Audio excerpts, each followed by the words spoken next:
Good morning and good evening to everyone. The United Board takes pleasure in welcoming you all to the first UB Alumni webinar series. Welcome, everybody. It's such a privilege and delight to be with all of you here today. I'm warmly welcome every single one of you to this inaugural alumni webinar series that we are launching today. And especially as we work to integrate lifelong learning as an important aspect of our programming efforts going forward. I'm equally delighted that we have Dr. Joe Zolner, who is kicking off this series for us. Dr. Zolner is an adjunct lecturer of education at the Harvard Graduate School of Education. Prior to his work at Harvard, Dr. Zolner served as director of the Graduate Management Institute at Union College and was the director of the Graduate School of Business Administration at Northeastern University.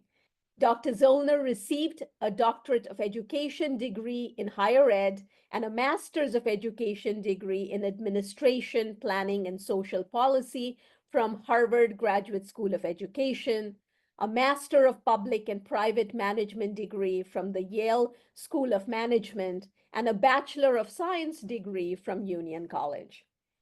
Colleagues, I present to you today my mentor, friend, colleague, and UB trustee, Dr. Joe Zolner. For those who are meeting and learning from Dr. Zolner for the first time, you are in for a very special treat. Thank you. Thank you, Parina. I mean, I feel like I only have one way to go after that introduction, So as we think about future ways and ongoing ways that the United Board will be able to continue to serve its alumni constituency, there are many different streams of interest and connection amongst those that are tuning into this webinar, different ways they've connected up with the United Board. And in one way, they kind of understand the United Board in that maybe one or two or three different ways they've participated in particular programs. But we're hoping this inaugural alumni webinar will help increase the awareness and the appreciation that in many other respects, we are one larger alumni constituency, one larger alumni group with many shared interests. And I think a not so hidden agenda item for this evening's activities is to begin to identify ways that that larger alumni constituency or that larger alumni group that the United Board has worked so diligently and I think so effectively at creating can best serve each other's ongoing leadership development and ongoing learning development goals and objectives. So with that, I thought I would just start with a few quick thoughts to kind of get our minds going, get the juices flowing as we think about some of the reflections and ways that we want to consider continuing to develop our leadership capabilities and capacities as leaders. And when I say leader here, I'm meaning this in the broadest sense of that term. So at varying levels, we all share the nature of having leadership roles and responsibilities. What I'd like to do is just to get the ball rolling here is to share with you, I'm calling these personal reflections. You will not see these in any leadership textbook, or this is not a formal leadership set of theories or ideas. This is basically Joe Zolner's reflections as I've worked with scores of higher education leaders throughout the course of my career. The first of these reflections is what I talk about is the importance of context. I can't tell you how many times I've been in learning situations with administrators, and they'll come up to me and they'll say, Joe, I've got this problem, this is happening and that's happening and this other thing's happening. What should I do about this challenge or problem that I'm facing? And I can always know that the right answer that I always kind of, humorously share with people is say, well, it depends what you should do. It really depends. And people laugh and say, well, that's not very helpful. But then I'll say, well, actually, think about the sort of deeper significance or deeper meaning of what I call the it depends rule. Um, there are so many different variables from my experience that bear on a leadership situation or that will influence a particular course of action that a leader should take in a given situation. As a matter of fact, two leaders at the same institution could take the same action in two different, say, colleges of the university, or maybe even in two different departments at the same university, and things could play out in very different ways. That the result could be very different, or I would argue would likely be very different, even within the same institution. And why is that? Well, the reason for that is there are different people involved. There's a different history. There's a different context. There's a different situation. There's a different set of past actions that have happened that would influence what future actions might be happening. So the it depends rule on one level may seem like a superficial, not particularly salient or cogent point, but on another level, if we think about all of the things that it depends on, that all of the things that the leadership action that I'm contemplating taking, or what should I do in this situation, if we can consider all of the various forces, influences, factors, and variables that will bear on the outcome of that leadership decision. In other words, the importance of better appreciating all of the things that it depends on, the many variables. So those are who you are, where you are, what you do, how you do it, when you do it, all of those interacting variables. So all of those are defined by a context, and the context will be different depending on the decision that needs to be made, the institution you're sitting in, the history that influences what leadership actions might be taken. So context is a key to thinking about leadership and what I need to do in a given leadership situation. Another thing that really matters, and I think we really care about, is not just understanding something more cogently as a leader, but really all of our jobs as leaders is to get things done, is to make change happen, is to enact some kind of an action, to put good ideas into use, rather than sit and contemplate and debate and have arguments and whatever. We need to make things happen. We need to get things done. So this implementation focus is, I think, the really critical element to effective leadership. It's one thing to really know what you need to do. It's another thing to really make happen what needs to happen. So it's more than just being a wise wisdom leader. It's about how can you translate that wisdom into tangible actions to benefit your unit or organization or institution. You'll see a couple of quotes here that I think speak to this implementation notion, I think, better than I could probably articulate. A couple of my colleagues here at Harvard, Ted Levitt, talked about ideas being useless unless they're used. And many good ideas can sit around in an institution unused for a long time, not because they aren't good ideas and aren't worthy of being acted on. It's because people haven't assumed that leadership responsibility for putting that useful idea into actual action and converting that idea into something that's tangible. And Rosabeth Moss-Kanter from the Harvard Business School, I think, really nicely captured this in a pithy way by saying that execution, in fact, may matter more than strategy. Give me a halfway decent strategy that can be effectively executed any day over an incredibly articulate, well-reasoned, logical, well-thought-out strategy that we're really going to struggle trying to make happen or have it manifest within our institution. So that idea of focusing on implementation is, I think, a critical feature. Third point here is that from my experience over many years, you're not going to be able to achieve institutional improvement without there being a corollary improvement or growth or change in your own personal growth and development. Oftentimes you'll understand, I need to do this better as a leader, or I need to enact this plan or this policy that's necessary to be more effective in my leadership role.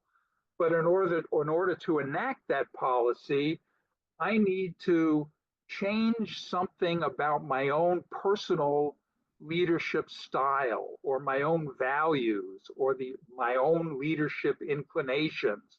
So there's often a very individual and personal dimension to effective leadership, and you need to kind of change yourself or reorient your own personal perspective on leadership in order for there to be a resulting organizational change or improvement that benefits the larger institution. I mean, a couple of examples I can think of this were, you might go to a leadership development program and hear some exciting new leadership theory, and you'll say, that's great. I absolutely need to do that.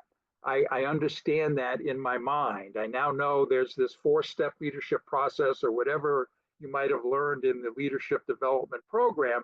But then as you reflect on it, you might say, for example, in order for me to make that leadership development theory come into action at my institution, I'm going to need to become, say, a better delegator.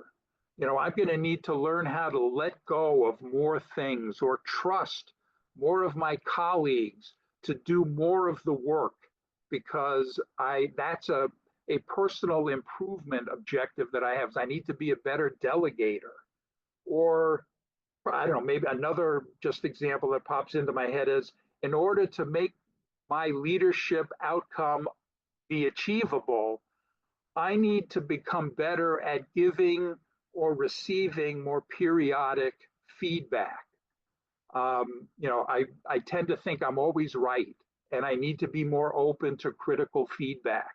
So those are examples of personal growth and development opportunities that, in my view, are necessary prerequisites to achieving some organizational improvement or some institutional gain. Oftentimes, the personal growth and development objectives come hand in hand with a resulting organizational change or organizational improvement. So we need to think about ourselves and personal development goals in tandem with the associated institutional or organizational improvements that we're striving for or that we seek. And that can be, not an easy proposition. When we think about needing to change something about ourselves or alter our behavior or somehow do something differently than I've grown accustomed to doing it for many years. And oh, by the way, I feel like I've done a pretty good job. Otherwise I wouldn't have been named the department head, or I never would have become the dean of my college or whatever or I might not have gotten that faculty grant, to lead this important research initiative with my colleagues. So you've probably gotten some pretty positive feedback and reinforcement already. So part of you, whether it's conscious or not, might be saying to yourself, well, I've done pretty well so far. Why do I need to change something personal or, adapt or adjust my personal leadership actions or behavior in order to achieve some different goal or objective?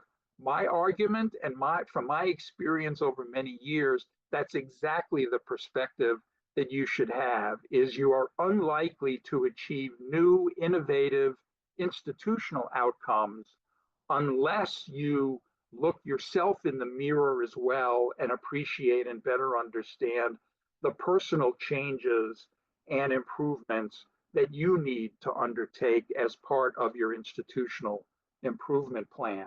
And the best way to do that is it's not like you're just going to say one day, oh, I'm just going to change.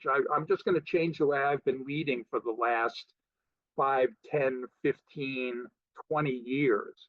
It requires diligence. It requires a continuing focus on those changes that you're striving for personally and institutionally.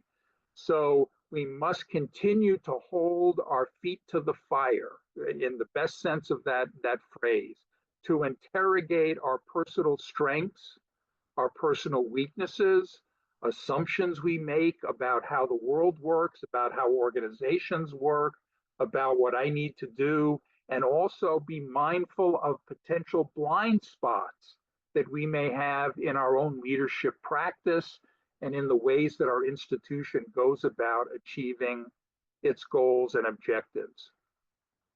So with that, I don't know, those are my 4 musings, my 4 personal reflections on ways that you can continue to improve and learn as a leader.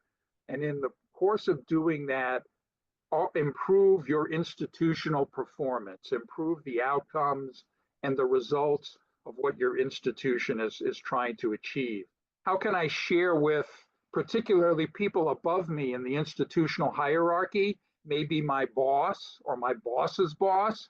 How can I share with them that I'm working on a certain improvement goal and get their support for working on that goal? And sometimes that can be difficult, and it requires you to acknowledge a certain vulnerability in your own leadership repertoire. There's, yes, I have my strengths, and I certainly want my boss or my boss's boss to be aware of what my strengths are, but I'm not sure how comfortable I am at wanting to acknowledge to people that are in positions of authority and responsibility over me, I'm not sure how comfortable I am to acknowledge maybe weaknesses that I need to work on. If that's the case, and that certainly has been the case in many instances with people that I've worked with over the course of my working with higher ed leaders, that's the value and the benefit of having other colleagues that are similarly situated, meaning if you're a department chair, to be able to talk with other department chairs that are facing similar issues that maybe aren't at your institution even. Or if you're a dean, being in conversation with other deans that are struggling with leadership issues. Or if you're a chancellor or a vice chancellor, similarly situated levels of administrative responsibility across multiple institutions in a confidential, safe discussion conversation where you can share more comfortably, hopefully, those weaknesses or those uncertainties or those, well, I'm not exactly sure what to do next. Can someone help me, or can someone brainstorm with me other actions that I might appropriately or reasonably take in this situation that I'm facing? Oftentimes, it's much more comfortable and, frankly, a lot more effective to share those conversations with similarly situated peers, either at your institution, if you're comfortable doing that, and if you're a little hesitant to do that, maybe with similarly situated colleagues at other institutions.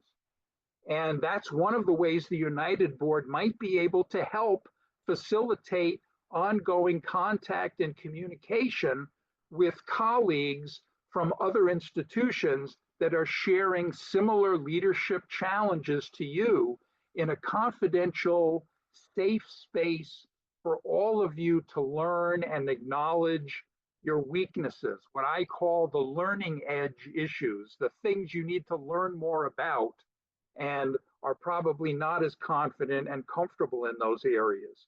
So if you could be learning with a group of peers and learning from their experiences, that is one of the opportunities I think we'll be able to talk about here in a few minutes that the United Board might be able to help facilitate for you to continue your ongoing professional development. I just wanted to share some additional thoughts about leadership development initiatives themselves.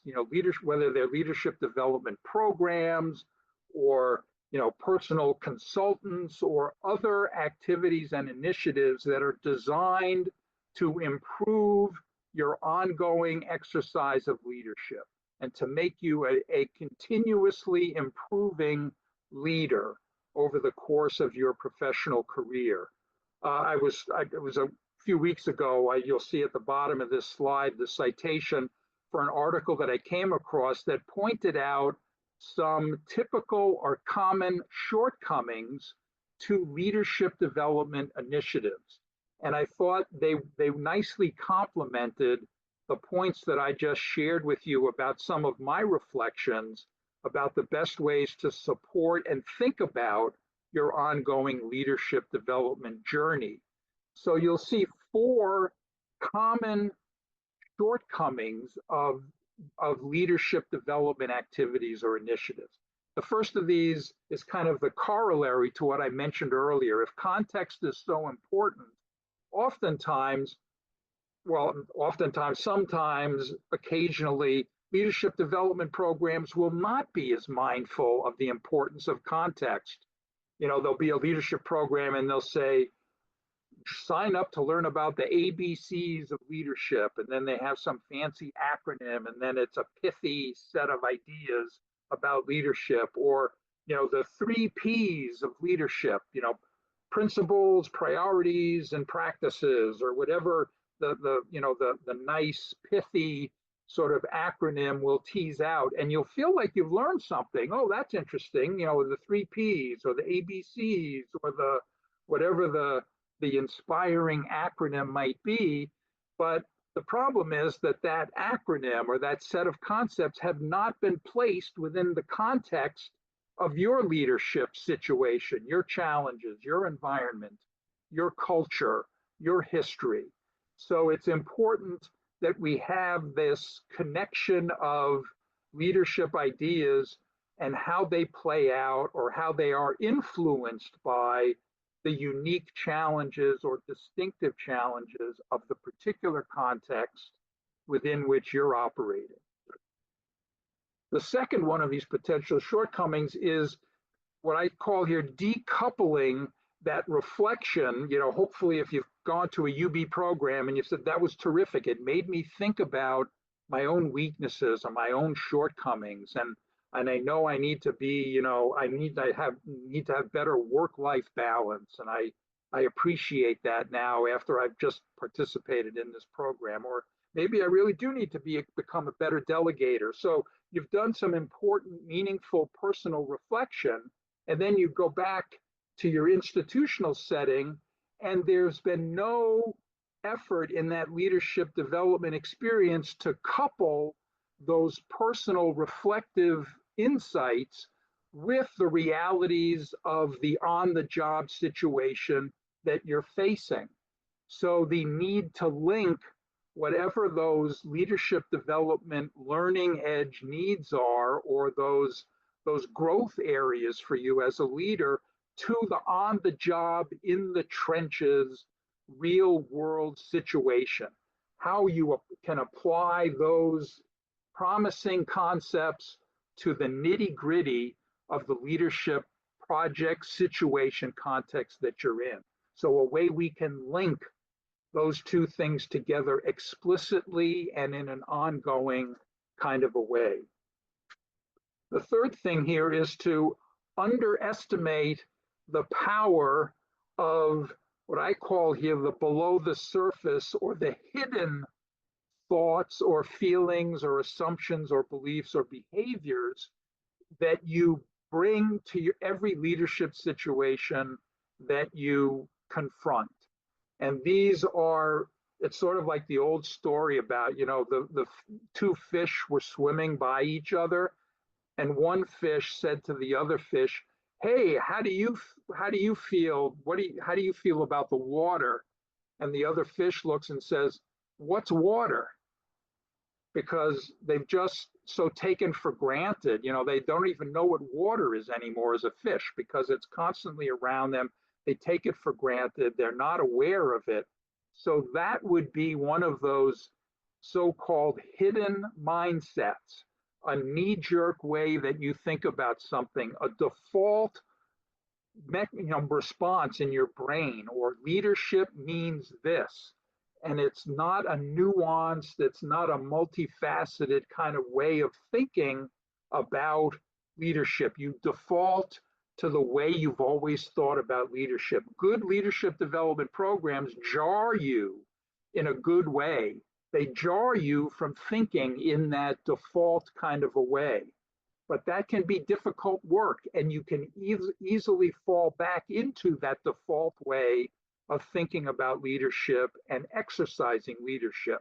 So you need peers and colleagues and other people to say, "Hey, you told me that you need to become a better delegator. Well, it sounds like the way you're handling this situation, you're not delegating very much. So you need other people in the best ways and supportive ways to kind of be a devil's advocate, to be a second opinion, to kind of call you out in a supportive, helpful way, to say you're not acting in the ways that you said you needed to act to continue to improve your leadership growth and to improve your institution, because those mindsets can be so powerful. We can sink back into them very easily and in a very comfortable kind of a way. And the last point here is to measure results. And my worry when I put this one on here, because people are going to think, oh, we need to get a statistically valid instrument to measure the statistical significance of this and that.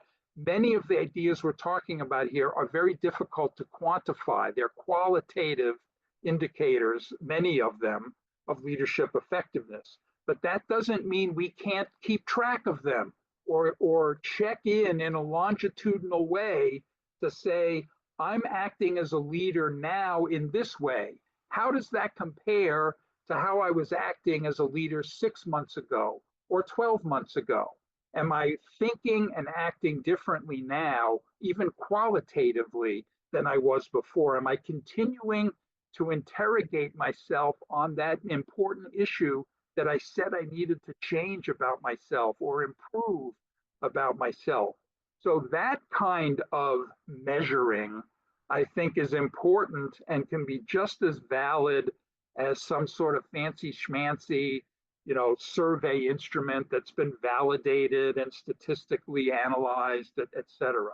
So we need mechanisms for monitoring longitudinally behavioral change to see if it's consistent with the kind of change we're hoping for both ourselves personally and for our institutions organizationally.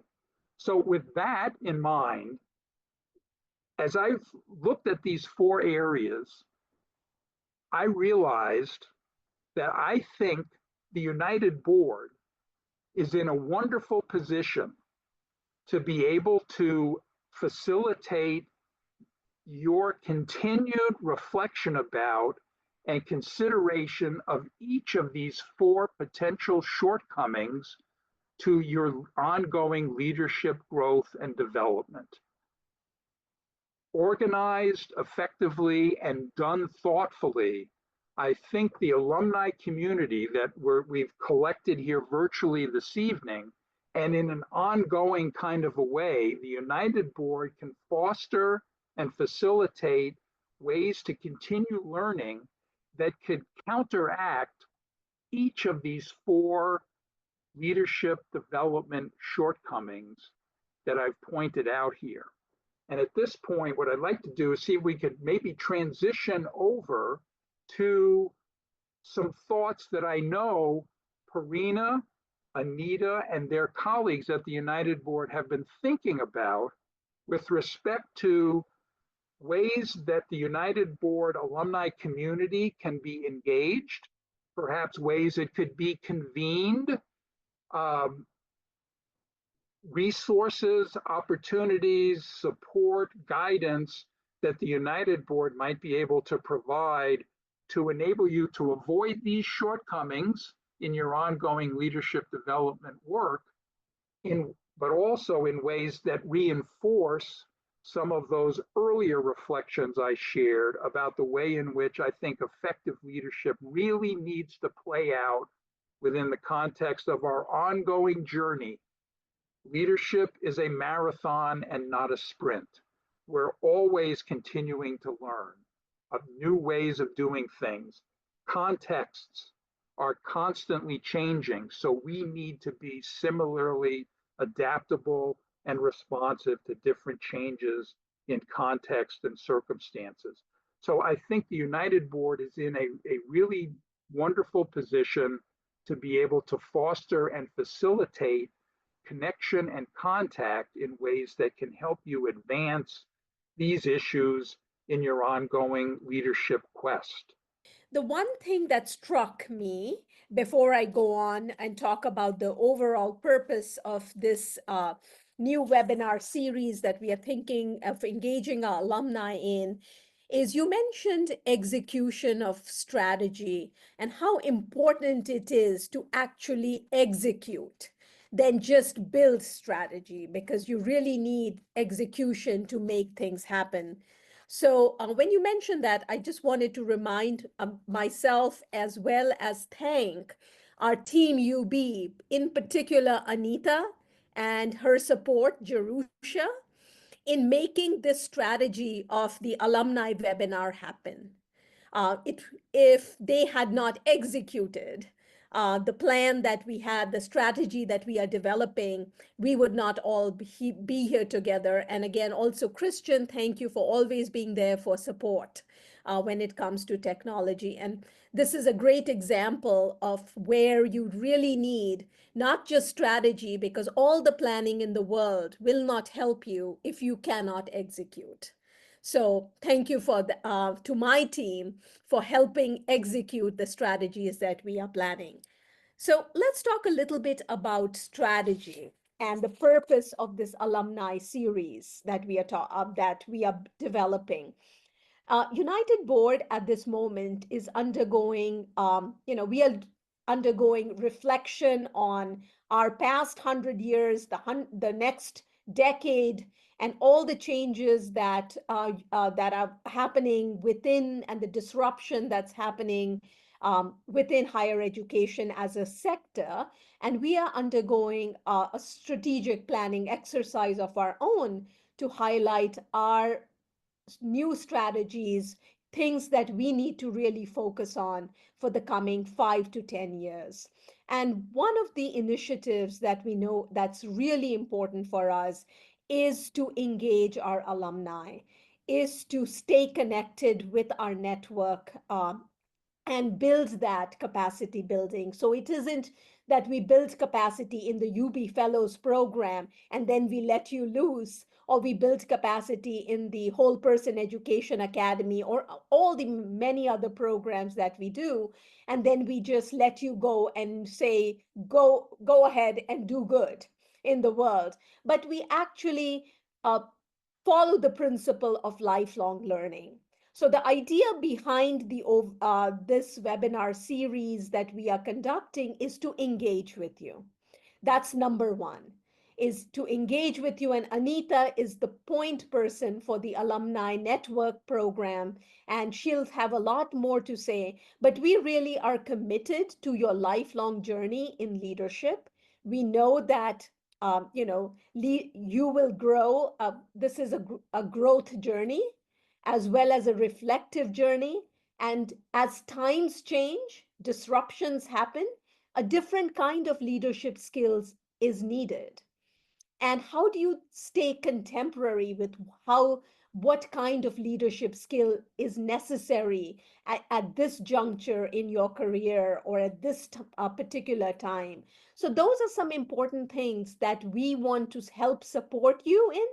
But really, more than anything, we want to hear from you, which is partly why when Joe did the polling, we were so excited to hear some of the comments you made, because that will help us as we go forward in the future. This was just a simple get together and a kickoff in this longer journey we have planned ahead for us together. Friends, thank you so much for being here today. Our Building Bridges is our effort to revitalize the United Board's alumni network. We want to bring you back together and feel the same sense of solidarity you had when you were with us in our programs.